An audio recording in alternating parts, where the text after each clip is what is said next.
बिस्मिल्लाहिर्रहमानिर्रहीम। स्टूडेंट्स, हम chapter number 16 discuss कर रहे थे, जिसका लास्ट टाइम हम टॉपिक डिस्कस कर चुके हैं इम्पीडेंस। आज की इस वीडियो में जो हमारे पास टॉपिक है वो है आरसी सीरीज़ सर्किट। आपकी बुक में RL and RC series circuit के नाम से टॉपिक मेंशन है, लेकिन हम अलग अलग डिस्कस करेंगे। आज हम आरसी सीरीज़ सर्किट को डिस्कस करेंगे, आने वाली वीडियो में हम आरएल सीरीज़ सर्किट को डिस्कस करेंगे। स्टूडेंट्स, हमने सबसे पहले एसी थ्रू आ रजिस्टर, फिर उसके बाद एसी थ्रू आ कैपेसिटर, फिर उसके बाद एसी थ्रू एन इंडक्टर के टॉपिक को डिटेल में डिस्कस किया था। वहाँ पे हमारे पास सर्किट में इंडिविजुअल एलिमेंट क्या थे, कनेक्ट थे। आज के इस टॉपिक में हमारे पास रजिस्टर और कैपेसिटर दो एलिमेंट या कंपोनेंट जो हैं वो सर्किट में कनेक्ट होंगे सीरीज़ में। तो यहाँ पे सबसे पहले हम आरसी सीरीज सर्किट के टॉपिक में सर्किट डायग्राम देखते हैं कि हमारे पास एक रजिस्टर है और एक कैपेसिटर है, जिन दोनों को हमने सीरीज़ में कनेक्ट करते हुए एक अल्टरनेटिंग सोर्स के साथ कनेक्ट कर दी है। तो ये हमारे पास जो सर्किट डायग्राम है ये आरसी सीरीज सर्किट की डायग्राम है। इसी चीज़ को हमने वर्डिंग में लिखा हुआ है कि a circuit in which N alternating voltage source is connected in series with register and capacitor. तो यहाँ पे आप देख सकते हैं कि अल्टरनेटिंग सोर्स जो है वो कैपेसिटर और रजिस्टर के साथ सीरीज में कनेक्ट किया गया है। अब स्टूडेंट्स, इस सर्किट डायग्राम में हमारे पास जो अल्टरनेटिंग वोल्टेज या सप्लाई हमने अप्लाई की हुई है उसकी जो टोटल वोल्टेज होगी वो क्या होगी, VRMS। क्योंकि अल्टरनेटिंग सोर्स है तो जो वोल्टेज होगी वो क्या होगी, VRMS। तो उसकी वजह जो सर्किट में करंट होगा वो क्या होगा, IRMS। तो जब कैपेसिटर के अक्रॉस वोल्टेज का ड्रॉप होगा तो वो वोल्टेज क्या होगी, VC, और रजिस्टर के अक्रॉस जो वोल्टेज का ड्रॉप होगा वो क्या होगा, VR। अब ये VR क्या होगी और VC क्या होगी, अकॉर्डिंग टू ओम्स लॉ हम कह सकते हैं कि रजिस्टर की जो वोल्टेज है वो क्या है, VR is equal to IRMS into R। इसको हमने नाम दे दिया 1 का। और इसी तरह से जो कैपेसिटर के अक्रॉस वोल्टेज का ड्रॉप है VC, वो अकॉर्डिंग टू ओम्स लॉ क्या होगी, VC is equal to IRMS into XC। XC क्या है, कैपेसिटिव रिएक्टेंस है, यानी कि कैपेसिटर की बेसिकली रेजिस्टेंस ही है जिसको हमने कैपेसिटिव रिएक्टेंस का नाम दिया हुआ है। तो ये बन जाएगी इक्वेशन 2। इसी इक्वेशन 2 को हम इस तरह से भी लिख सकते हैं कि VC is equal to IRMS into XC किसके इक्वल होता है जी, 1/ωc के इक्वल होता है। तो ये भी आपके पास इक्वेशन लिखी जा सकती है। अब स्टूडेंट्स, हम इस सर्किट या टॉपिक में करना क्या चाह रहे हैं, हम बेसिकली जो हमारा टारगेट है इस आज के टॉपिक में वो है जी to find the relationship between the voltage and current. क्योंकि प्रीवियस टॉपिक्स के अंदर भी हमारा टारगेट यही था कि हम वोल्टेज और करंट के रिलेशन को डिस्कस करना चाह रहे थे। तो आज के इस टॉपिक में भी हमारा टारगेट वही रहेगा कि वोल्टेज और करंट के रिलेशन को हम यहाँ पे देखना चाह रहे हैं। तो स्टूडेंट्स, इसको हम स्टार्ट कुछ इस तरह से करते हैं कि जैसे ही आप लोगों ने पहले एक रजिस्टर, एसी थ्रू आ रजिस्टर का टॉपिक डिस्कस किया हुआ है, फिर एसी थ्रू आ कैपेसिटर का टॉपिक भी डिस्कस किया हुआ है।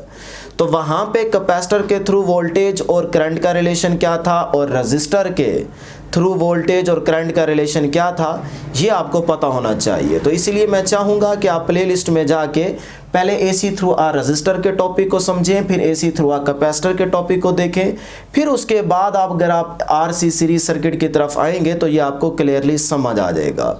लेकिन फिर भी हम थोड़ा सा इसको रिपीट ज़रूर कर लेते हैं कि एसी थ्रू आ रजिस्टर के टॉपिक में हमने देखा था वोल्टेज और करंट का जो रिलेशन था वो इन फेज था, जिसकी वेक्टर फॉर्म कुछ इस तरह की थी। ये हमारे पास वोल्टेज है, ये हमारे पास क्या है जी, करंट। तो यहाँ पे आप देख सकते हैं वोल्टेज और करंट के बिटवीन जो रिलेशन है वो क्या है, इन फेज। थीटा यहाँ पे कितना है जी, 0। तो इसी तरह से स्टूडेंट्स, एसी थ्रू आ कैपेसिटर के केस में हमने देखा था जो उसकी वेक्टर फॉर्म थी वो क्या थी कि वोल्टेज लैग कर रही थी और करंट क्या कर रहा था, लीड कर रहा था कैपेसिटर के केस में। इसको हमने आपके लिए शॉर्टकट भी लिखा था कि एक वर्ड आप याद रख लें, सिविल। तो इस सिविल के वर्ड में देखें जो पहला लूप है CIV का, तो कैपेसिटर का केस है आज, तो कैपेसिटर के केस में करंट पहले आ रहा है I, तो इसका मतलब I जो है वो लीड करेगा। तो यहाँ पे देखें I लीड कर रहा है, वोल्टेज लैग कर रही है। तो ये कैपेसिटर का केस था और ये रजिस्टर का केस था।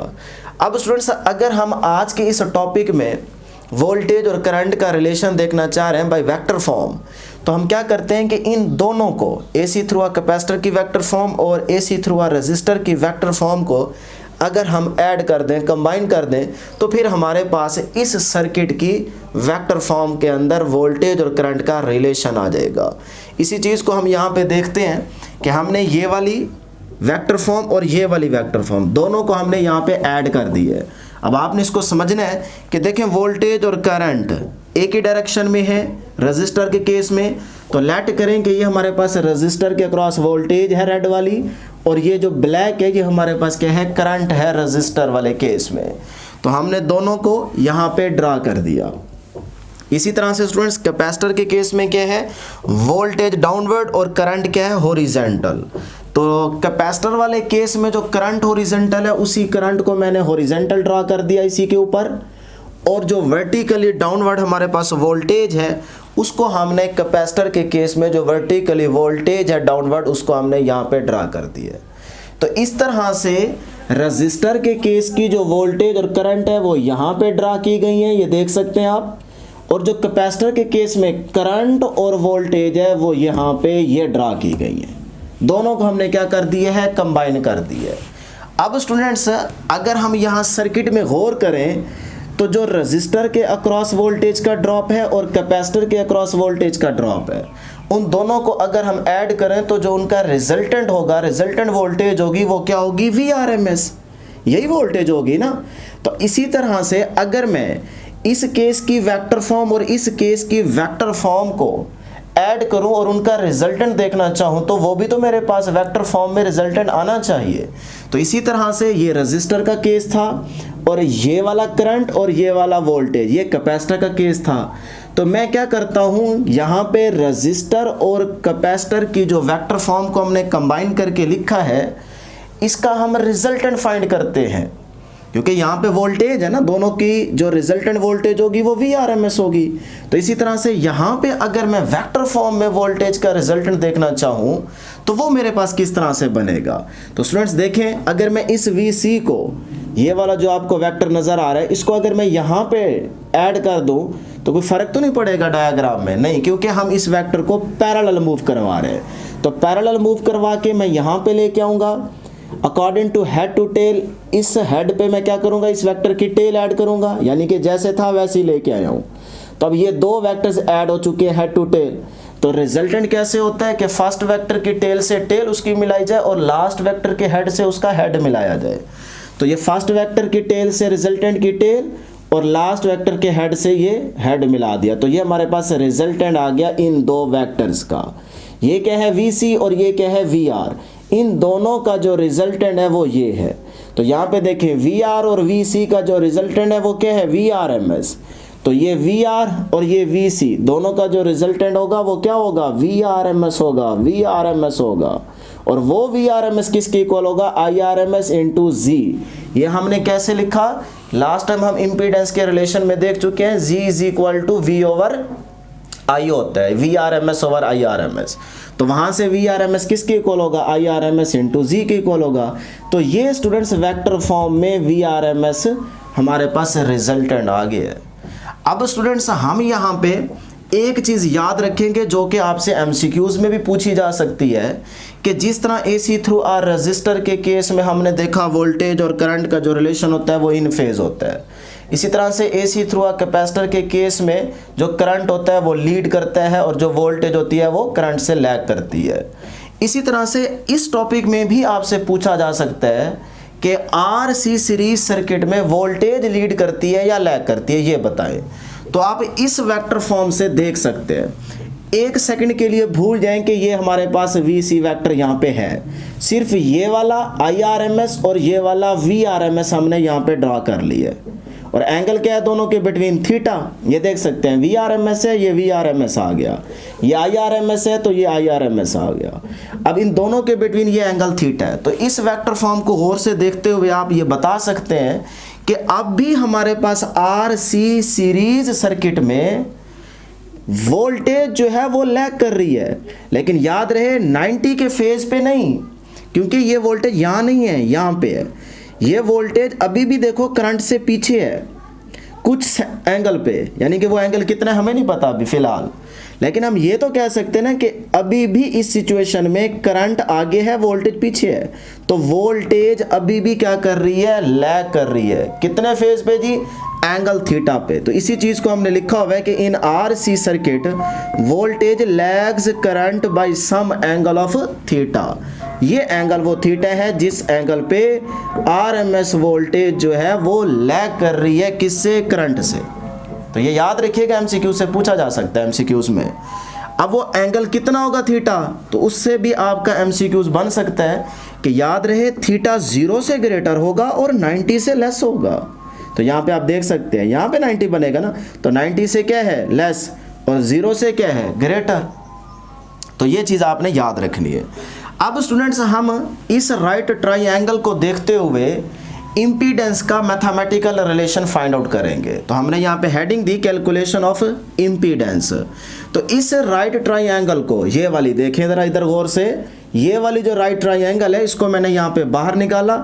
यहाँ पे हम पैथागोरियन थ्योरम अप्लाई करके इम्पीडेंस जी का मैथमेटिकल रिलेशन फाइंड आउट करेंगे।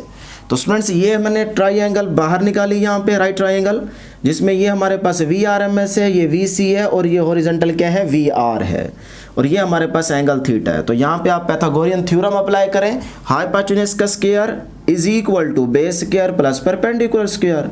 तो यहाँ पे आप इस डायग्राम को देखते हुए आप वैल्यूज पुट करेंगे।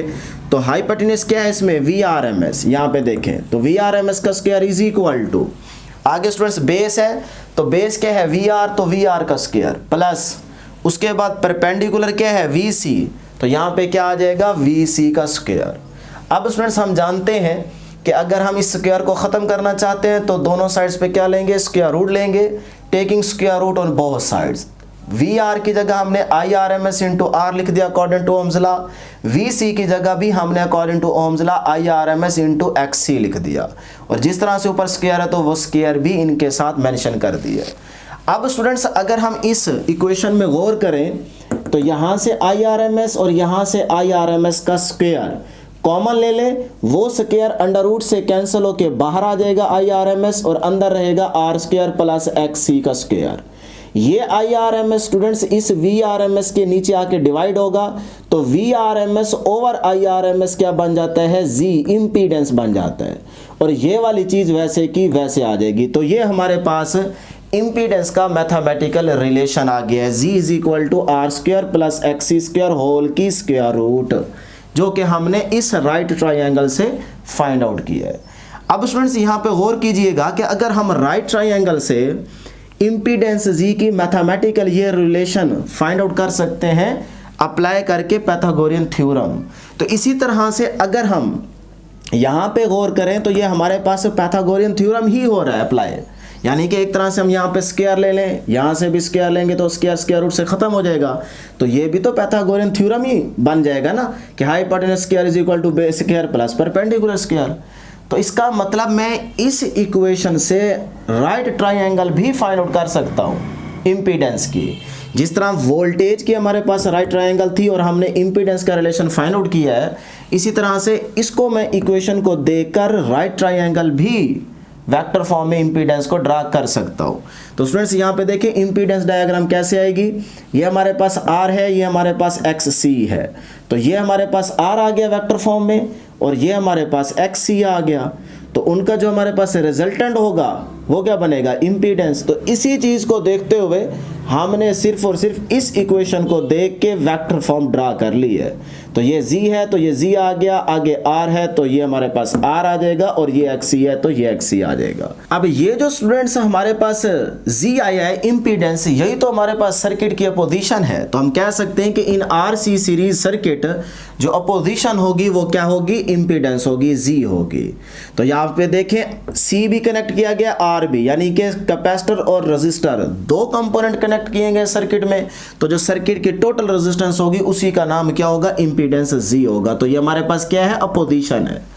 अब स्टूडेंट्स हम यहाँ पे डिस्कस करते हैं एंगल थीटा, कि ये हमारे पास जो एंगल थीटा आ रहा है VRMS ओवर IRMS के बिटवीन, ये किस तरह से डिपेंड करता है और क्या होगा, इसको किस तरह से हम कैलकुलेट कर सकते हैं। तो स्टूडेंट्स हम ये वाली राइट ट्राइंगल यूज़ करेंगे, यहाँ से tan थीटा निकालेंगे, tan थीटा किसके इक्वल होता है, परपेंडिकुलर ओवर बेस के इक्वल होता है। तो अब यहाँ पे देखें कि इस ट्राइंगल में परपेंडिकुलर एंगल के सामने वाला होता है तो वो क्या है XC, और बेस क्या है R, तो ये R आ गया। तो यहाँ से थीटा को कैलकुलेट करें, tan inverse XC over R आ जाएगा। तो इस तरह से ये हमारे पास थीटा के लिए रिलेशन होगा। अब स्टूडेंट्स हम ये डिस्कस करते हैं कि ये एंगल थीटा जो है किस तरह से इस C और R के साथ बिहेव कर रहा है, कि सर्किट में कब जो है वो रेजिस्टर R जो है ये अपोजिशन ज़्यादा शो करेगा और कब जो है ये कैपेसिटर अपोजिशन ज़्यादा शो कर रहा होगा इस सर्किट के अंदर। तो उसके लिए आपने ये कुछ इंपॉर्टेंट MCQs याद रखने हैं जिसमें आपको ये भी क्लियर हो जाएगा। तो देखिए, अगर VRMS और IRMS के बिटवीन जो एंगल थीटा है वो अगर 45 डिग्री हो तो फिर याद रखिएगा जो रेजिस्टर R है वो और जो कैपेसिटर की अपोजिशन है XC वो दोनों क्या होगी, इक्वल होंगी। यहाँ से आप प्रूव भी कर सकते हैं कि अगर एंगल थीटा 45 है तो इसका मतलब R और XC बराबर होंगे। तो यही R की जगह अगर आप यहाँ XC लिख दें तो XC से कैंसिल हो जाएगा तो 1 आएगा। तो tan इनवर्स 1 कितना होता है, 45। तो ये प्रूफ हो जाएगा। तो इस तरह से आपने याद रखना है कि अगर एंगल थीटा ये वाला 45 हो तो फिर R और XC जो है ये इक्वल होंगे। मीन्स कि आपके सर्किट के अंदर दोनों जो हैं वो अपोजिशन बराबर की शो कर रहे होंगे। इस तरह सेकेंड नंबर पर हमारे पास क्या है कि अगर ये एंगल थीटा 45 से लेस हो, मतलब ये वाला जो आपके पास वेक्टर है ये मूव करके आगे चला गया, रेजिस्टर R के करीब हो रहा है, तो इसका मतलब थीटा जो है वो 45 से लेस होता जाएगा। तो अगर थीटा 45 से लेस होगा तो फिर याद रखिएगा जो रेजिस्टेंस होगी R वो XC से ग्रेटर होगी, यानी कि रेजिस्टर की जो रेजिस्टेंस या पोजीशन होगी वो कैपेसिटर की पोजीशन से ज़्यादा होगी। उसके बाद थर्ड हमारे पास क्या है जी, IRMS और VRMS के बिटवीन जो एंगल थीटा है वो अगर 45 से ग्रेटर हो, मतलब कि इस तरह से आपका क्लॉकवाइज डायरेक्शन में ये वाला वेक्टर अगर मूव करता हुआ आगे आ जाए तो इसका मतलब यहाँ पे आप देखें ना, ये 45 पे था अब आगे चला गया है, तो इसका मतलब थीटा 45 से ग्रेटर है। तो अगर थीटा 45 से ग्रेटर हो तो फिर XC जो है वो ग्रेटर होगी R से, यानी कि सर्किट के अंदर जो कैपेसिटर की पोजीशन है वो ज़्यादा होगी as compare to the position of R।